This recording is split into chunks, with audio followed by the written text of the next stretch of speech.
Hi folks, this video segment is pertaining to chapter 15, which is a collar traveling down an arm which is rotating at a constant speed. So here is the problem. So they have an arm. This is the arm and the collar on it, which is moving at a constant speed, and the arm is rotating at a constant angular velocity.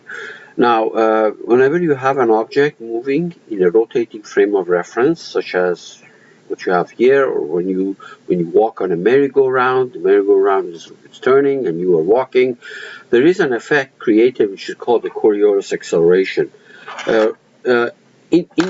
Incorrectly, very often, this is the direction where the water, when you flush a toilet, is rotating in the upper or lower hemisphere. Is associated with this Coriolis acceleration. However, that is not the case, but the same type of a analogy or identification applies to large-scale motion, such as the motion of clouds and hurricanes in the upper and northern hemisphere. In the northern hemisphere, hurricanes rotate in the counterclockwise direction, and in the southern hemisphere clockwise, and that is in fact due to the Coriolis acceleration. All right, I'm not going to worry about the dimensions here. So the only thing that I'm going to do, make sure that the length of this arm is about 16 inches. Okay, so let me start with the program. There's Catia. So insert the first part, insert new part, and that's going to be the base.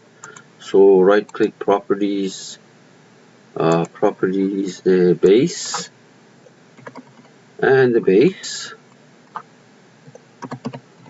Okay, basically just a cylinder. So we'll double click on the base on that plane, XY plane. I will sketch a little circle which is going to make my base. Okay, exit and padded by that's good. Okay, now we're going to insert the arm here. So insert new part, always say no, right click properties, and I'm going to make this thing the arm and arm. Okay, let's make it. Double click on that top plane. I will sketch a little circle. Now let me make the radius of that circle 0.5 or 0.25, 0.5. Okay, so let me try. So diameter equal to 1. Okay, diameter equal to 1. Exit. Up, pad it, make it by 1 inch. Okay, so this guy is going to be my arm. Let me make it green. Alright, let's finish it. Now on a convenient plane, on that I think YZ plane, I will sketch a little circle. The actual arm is what I'm doing right now. There we are. And let me give this thing some dimension. How about making that dimension diameter what is it? Right now diameter 0.46. Okay, I'll make it 0.4. Diameter 0.4. Okay, exit. And then pad it by 16 inches. 16 inches. Okay, so this is going to be the arm where the rod is going, or the collar is going to travel on. Okay, let's make the collar now. So back there, insert new part, say no, and that is going to be right click properties, collar, and collar. It's not there.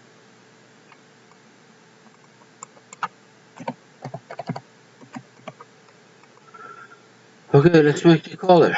So on that vertical plane, there'll be the YZ plane once again. I will sketch. Now the what I would like to do is project that circle on that sketch. It's right there, you can see that. And let's look at it from the normal direction. Zoom in so that you can see what we're doing. And then another circle that's concentric to this. That's going to be the color. Now, one other thing, because I want to plot down the road the velocity or acceleration of this color, why don't I make a little identifier here, indentation here, so that we can actually select the center of it, for example, as the point that we want to plot something. So let's make this length 1. Alright, and by the way, why don't we make a point here? Where's that? Points right there. And the method is the center of a circle, and that is the circle. Okay, let's see now. Let's try it again. I just want the circle right there. This is the point on which we're going to draw our. I think I canceled it accidentally. Let me see. Oh, no, actually, what happened is probably it's. Let me see if the point was created here. I'm not sure. No, let's try it again. Okay. Point. The method is the center of a circle. The circle is this right there. Okay, see that? I would say, okay, there's the point that we're going to use to plot acceleration. Now, let me change the color of this so that it looks more nicer. Alright, what I would like to do is, I would like to push this, this color a little bit to the left. So let's go to Assembly Design. This is not Assembly Design, it's a digital mockup. So Assembly Design, and we can translate this thing along the X direction a little bit so that we can put the right constraints on it. Alright, let's see now. Constraints. We want to anchor the base. There's the base that's anchored. We want to create a revolute joint between the arm and the base. So coincidence this axis and that axis, and coincidence this plane. And I'm going to hide that plane. Okay, let's get the thing that we hid. There we are. Now I want to push this thing all the way to the end. I use contact between this face and that face. And if the internal doesn't do what we are looking for, we can change it to external. So let's find out. Right. If you do the other one, this is going to get pushed all the way to the end. And in fact, that's not what we want. But anyway, make sure you delete this contact, because it is easy to forget about that. And when you create a joint that you expect it to be prismatic, it'll come out to be rigid. Okay, so good. Now we want to make sure that this has the proper constraints on the rod. So the axis of the collar and the axis of the rod, and coincidence between the vertical plane XZ of the collar and XZ plane of the rod. XZ plane of the collar, it's easier to pick it from here, and XZ plane of the rod. Alright, so this will turn into a prismatic joint. Now, in the event that you constructed your collar or the arm a different way, it could be that this constraint is not going to be allowed because of the axis to axis one that you put. In that case, make the vertical plane, 2 vertical planes to maintain the same angle. Okay, to proper vertical plane. Now, we're going to go to Digital Mockup,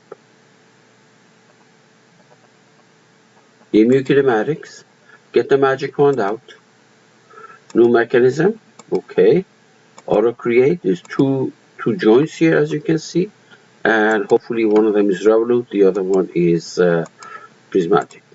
Yeah, good.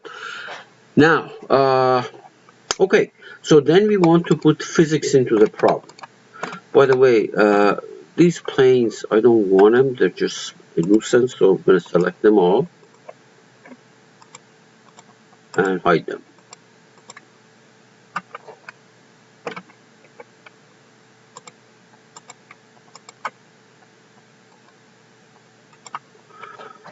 and even the constraints I don't want. I don't want them to show height. Okay, good. Now, click on f of x. Click on the mechanism. Okay, I guess we're early to do that. We make the revolution angle driven, going from 0 to 360. We make the prismatic joint length driven, going from 0 to 15 inches. Okay, needless to say, mechanism can be simulated. We can try it. This is for the angle, and this is for the color, except that the direction of the motion is not quite right. So I'm going to double click on the color, zoom in. There's a little blue arrow here. You flip on the arrow, it goes in the direction that you want. Okay, good. So now we can go to f of x, click on the mechanism, and you get the two commands. So this is the angle command, and we're going to assume that the arm rotates at let's say 60 RPM. So add a formula. 60 RPM translates into 360 degrees. 360 degrees in 1 second, and then we multiply by time, of course. Okay, wait a minute. This is not that. This should not be. This should be lowercase. DEG. I guess capital lock is on. So DEG, yeah, over 1 second. 1s. All right, good. And we assume that the color moves at 1 inch per second. So add the formula equal to 1 inch. Our units are in inches here. 1 second times time.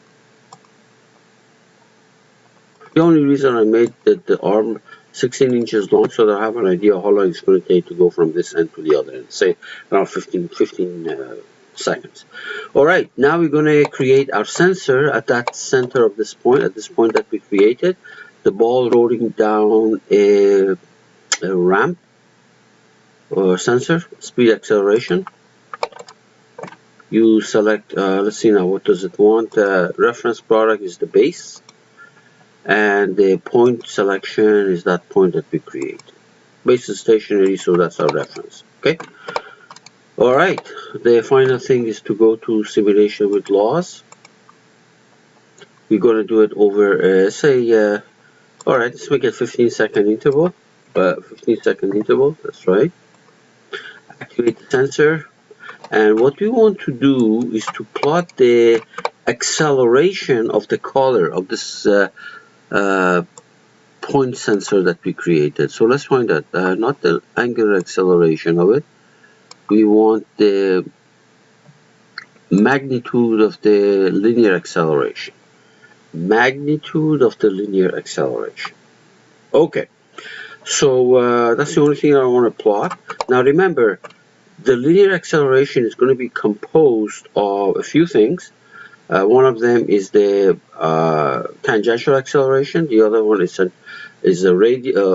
normal acceleration, and finally the Coriolis acceleration. Okay. However, the tangential one is 0 because this is going at a constant. The rod is going at a constant speed, so that would not contribute. So just the normal and the Coriolis acceleration will be contributing. So we play it. 15 seconds means that this is going to go 15 times, and notice that the color reached the end, and then we graph it. Now, I want to have an idea of how reasonable this number is. This gives you the variation of the thing that we want, magnitude of the acceleration. So here's what I'm going to do. I'm going to go to MathCAD. Let's see if I can find it here. MathCAD. There we are. Just give it a second.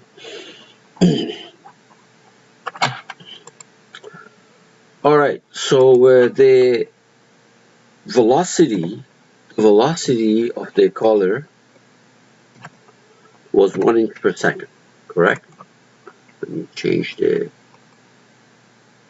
size here.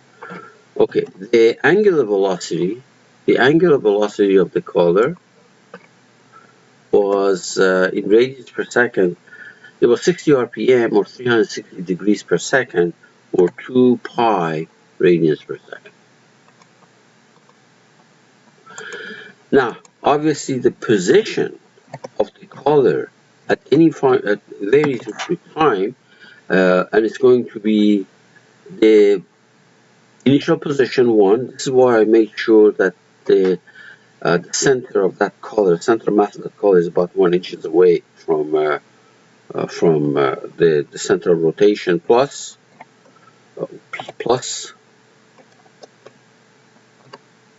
omega, v times t.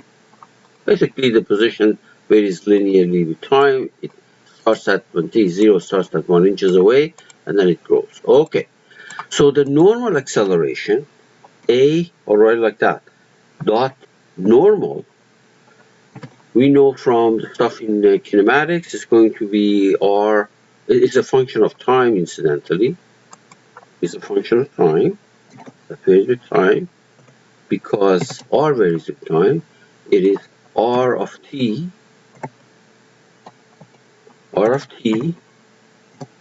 times omega squared.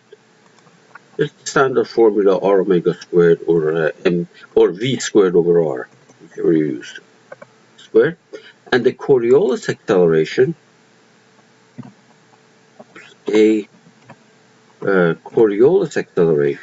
which we can also think about in general being a function of time, but in this particular problem, because the relative velocity is constant, and angular velocity is constant, is simply, I'll write it not as a function of time, is equal to 2 times v times omega. Okay, good. Now, if you go back to the end of the chapter 15 or any kinematics book, you see that the expression for the Coriolis acceleration is given as 2 vector omega, vector of angular velocity crossed with vector of relative velocity. In this case, these are all constant, so we just wrote it like that. So the total acceleration, which we are plotting, a total, I'll write it like that. Total is a function of time, and it's square root of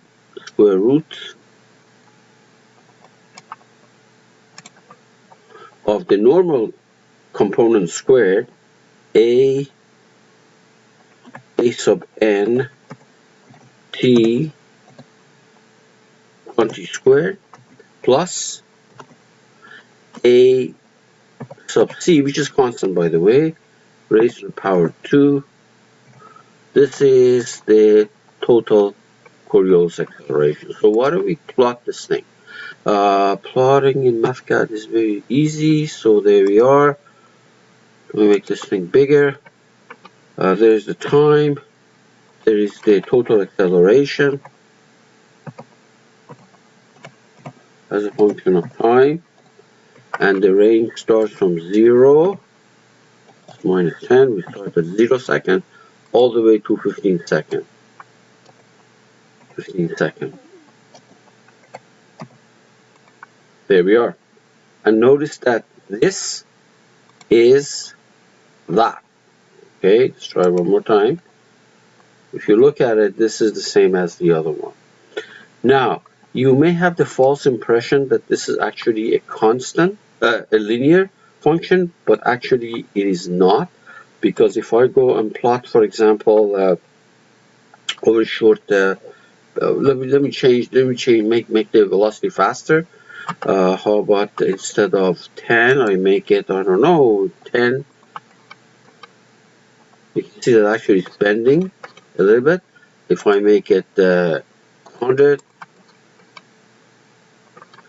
and in fact, you can, if you plot it over a shorter time interval, maybe you want to we can say it does change. Even 1 inch per second, that velocity is not constant if you look at it close enough. So maybe look at it as 0.001.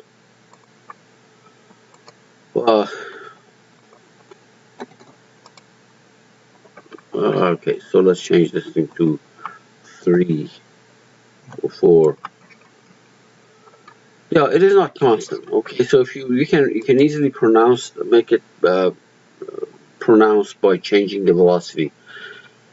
Changing velocity, and it is not constant. So actually, let me put this thing to maybe 10,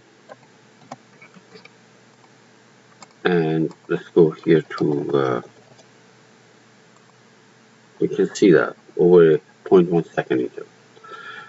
Okay, that takes care of this chapter.